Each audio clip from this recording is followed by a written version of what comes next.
তাকেইতো মই কওঁ ইন্দ্ৰ দেৱতা বৰ চতুৰ দাদা সেই চতুৰালি ৰামকৃষ্ণৰ আগত নাথাকে কালিয়া দামোদৰ এইবাৰ তেন্তে ইন্দ্ৰদেৱনে কৰা হওক মুখে ভাৰ দিয়া ভাই তুমি নালাগে দাদা মই সহজতে এবাৰে পাৰিম আমি সকলোৱে গৈ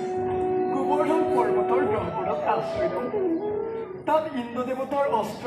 বৰ্জ্য বিদ্যুৎ সকলো ব্যক্ত হ'ব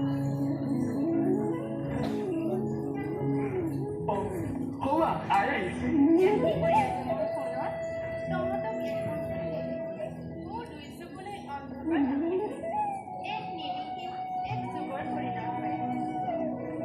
আই এইবাৰ আমি ইন্দ্ৰ দেৱতাৰ লগত যুঁজ দিম নহয়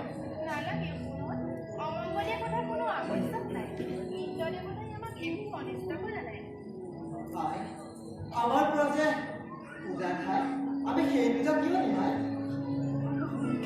দেৱতানে ইমান খকুৱা হ'ব লাগিলে মইহে বোলে তোমাৰ লৱণ মাখনৰ লাৰু টকা দি খাওঁ ইন্দ্ৰ দেৱতাই দেখোন বছৰি পিতাৰ পৰা টকা দি পূজা খাই আহিছে আৰু তুমি নামাতি মনে মনে থাকা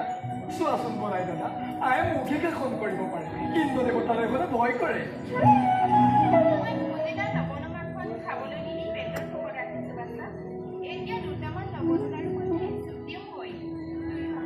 বলা বলাই দাদা